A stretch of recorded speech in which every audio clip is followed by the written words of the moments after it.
ladies and gentlemen, dear guests, welcome to the 4th edition of the BRICS event.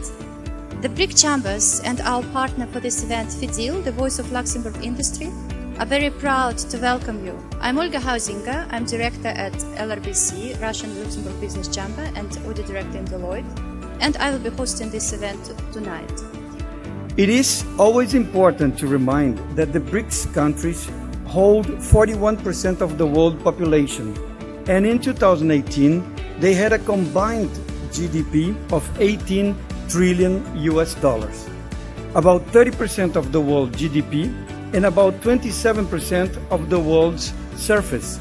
In this context, Luxembourg can be helpful as a stability platform of financial services for these countries.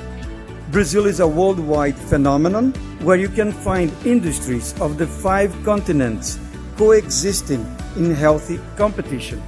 President Bolsonaro supports the BRICS initiative, and Brazil is welcoming any country that comes in goodwill. Luxembourg and Russia have quite a long history of business relationship, but more importantly, quite a successful one, with entrepreneurs from Luxembourg and Russia finding opportunities in our two countries for the business development.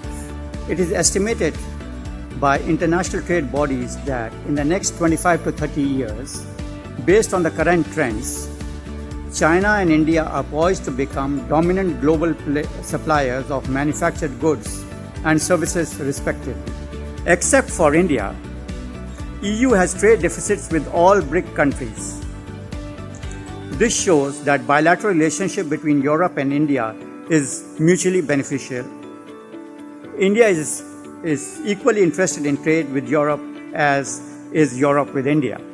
EU's share in foreign investment inflows to India more than doubled from 8% to 18% in the last decade, making EU the largest foreign investor in India. I'm very proud that the Brazilian, Russian, Indian, and the Chinese Chamber of Commerce are doing this 4th edition of BRIC event. This time dedicated to the manufacturing. Now, the manufacturing might not be first thing that come to mind when you think about the relationship between Luxembourg and the BRIC countries, but it is an important one. 25 years ago, BRIC member states represented 10% of the world's GDP. Today, this number has shifted to over 25% and is realized by 3 billion people. I believe Luxembourg's industry has still opportunities to further intensify economic ties with BRIC states. In fact, a lot of Luxembourg-made technology was made available to the Russian steel industry, but also to the Chinese steel industry, and later on to the Indian steel industry, in order to, and obviously Brazilian steel industry, in order to help that these countries became today major steel players in the world.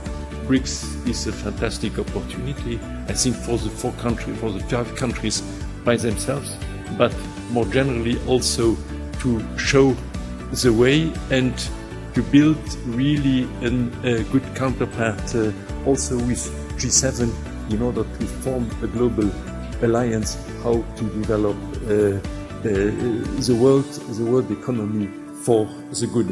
In a few moments, the panelists will share with you their experience on manufacturing in Luxembourg and the BRIC countries, opportunities, challenges, and will show you that manufacturing has strong roots and potential for the future in Luxembourg. Another perspective is, of course, the growth of these countries is absolutely enormous. People there and the companies there are absolutely not to underestimate. They are very well capable of doing the same progress as we do. Even in some cases, they are already, especially in China, we have to be very, very careful. I mean, they are very strong in R&D, and there are a lot of products that we buy today which come from China and not the other way around as it used to be. So I think it's very important to be present in those markets. Luxembourg has been built actually because of manufacturing and industry, and the finances came only later. So I think that Luxembourg has a very big industrial and manufacturing history. If you want to create an efficient circular economy or a zero waste future, you actually cannot do that without safe and efficient destruction and energy harvesting. And that's what we do. We reduce waste volume with 99% into a usable material, so there's no toxic residues. Brazilian corporations that they want to have a presence in Europe, and they choose Luxembourg as the European hub. Also large family office from Brazil as well, and we have seen an increase of Brazilians coming to Luxembourg. So for Brazilian corporations and clients, it's very easier to adapt and to come to Luxembourg knowing they have the qualified people and coming from their countries here. In China, indeed, the market is getting more and more important. The quality standards are raising, so China is not the low-cost country anymore in the future. China is a high quality and also a high automized company in the next years, which will also lead to a good market position for the Asian region. But the opportunities for Luxembourg especially, so we are really in central of the world. So this is something that we as a Luxembourgish company really have in mind. So we are in the middle of Europe, we are in the middle of the world, so we have a perfect destination for the time shift in all regions, whether we're talking about Brazil, US, China, India. So it's all during our day. I'm really looking forward into the next centuries to see that the world is even growing closer together.